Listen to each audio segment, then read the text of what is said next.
If you want to improve your sewing results, the easiest way how to do it is to focus on preparation. Now, very often we focus on the sewing part that involves using a sewing machine, but in reality, a large part of every project is done outside of the sewing machine in the preparation part. If you learn how to improve your preparation, you can significantly improve your sewing results. So for example, I'll walk you through my typical preparation routine that I do before I start sewing any seam on sewing machine. So first, of course, I wash, press and steam my fabric to prepare it for cutting. Also, I take time to prepare my pattern. I either use my own self-drafted patterns that already fit my figure, or if I'm using a ready-made pattern, then I'm making sure that I'm making proper alterations for pattern to fit my figure. When the fabric is prepared and so is the pattern, it's time to cut the fabric, and this is where I really like to take my time and position the pattern pieces according to the grain line, to follow any fabric print and to just really focus on getting all cutting details right. When all fabric pieces are cut, then I take my time to apply interfacing, which is of course the secret ingredient in making quality clothes. And in final preparation step, I go ahead and I assemble the entire garment using base stitch, and then I do the first fitting.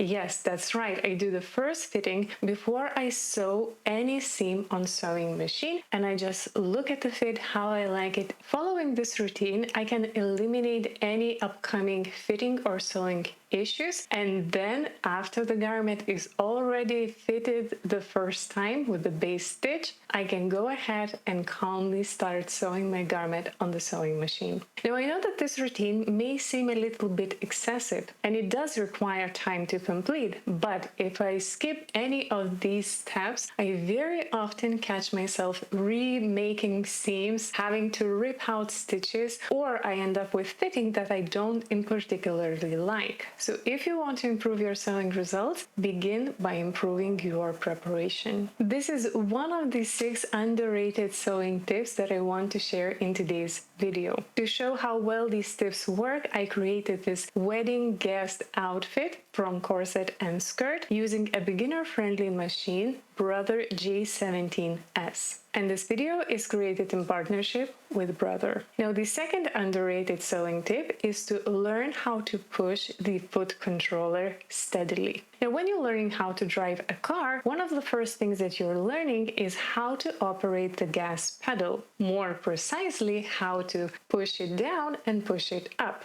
You want to steadily push it down and then steadily release it to ensure smooth driving experience. If you would just simply push all the way down and then instantly release it, it would result in this kind of bumping, which would not be a very pleasant driving experience, and it would result in many critical driving errors.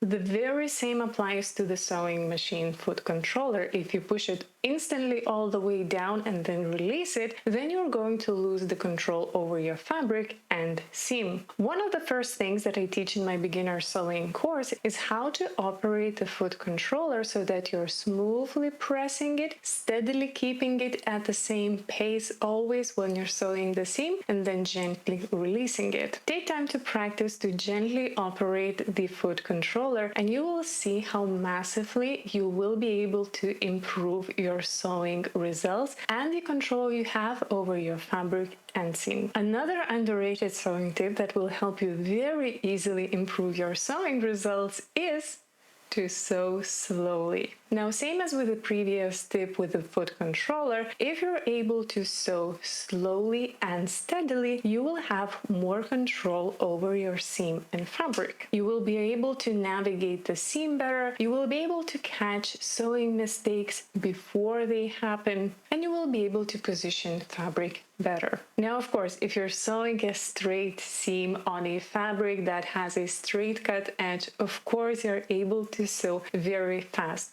But if you're sewing details that require precision, if you're sewing sharp corners of the shirt, if you're sewing curves, this is where you really want to slow down and take time to sew that seam. Because if you're sewing very fast, if you're just pushing that pedal to the maximum speed, you might get results that are not fully to your satisfaction. One of these sewing machine functions that I really like in more advanced modern sewing machines is the speed control function. This allows you to decrease the speed of your sewing machine, and thus even if you're pushing the foot controller to the maximum, you're not going to sew very fast. If your sewing machine does not have a speed control, then another thing is to focus on how you're pushing the foot controller. You don't want to push it all the way down, but instead you want to gradually push it and sort of feel where the machine is sewing very steadily. Now, usually there will be a few levels, and when you're pressing that foot controller very calmly and very steadily,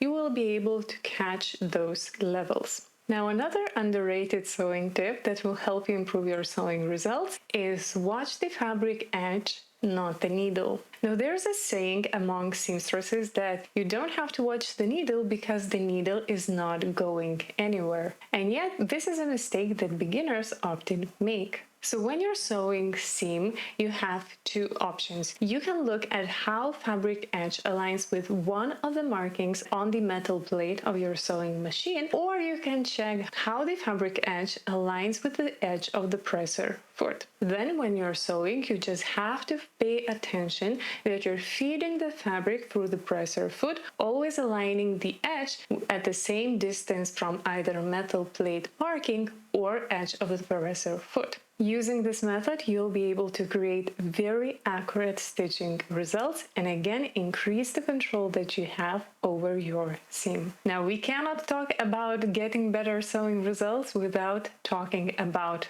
pressing. Now, every fabric is different and very often you'll have to use different techniques to press it.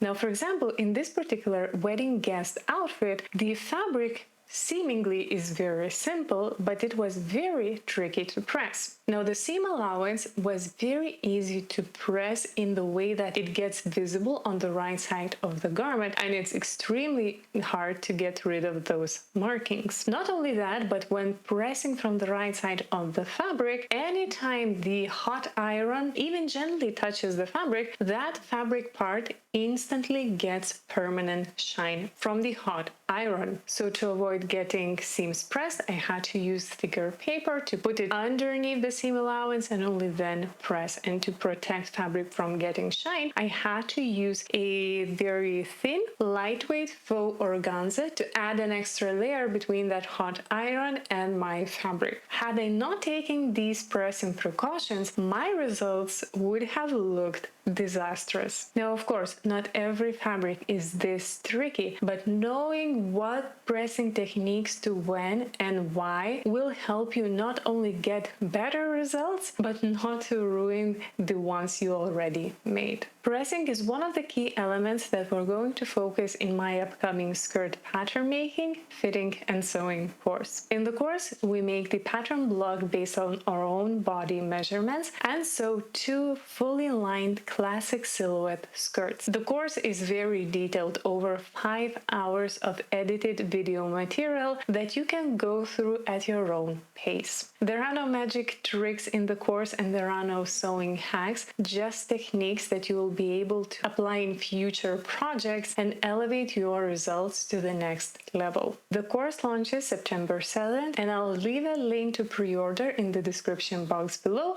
along with a special early bird discount code. Now let's move on to the final tip in today's video, and it's using different presser feet. Now, if you want to enhance the capabilities of your sewing machine and achieve better results easier, you definitely need to have several different presser feet and use them. While sewing this set, most of the seams were of course sewn using universal presser foot. However, I needed to install invisible zipper, and for that I used invisible zipper presser foot and later switched to the sided zipper foot. To sew the concealed seam around the waistband, I used the overcast presser foot. Without using a special invisible zipper foot, I wouldn't have been able to sew properly the invisible zipper. Now, because you can notice that the zipper is installed in very interesting way. It's installed on this side where we also have the pocket. And this was quite a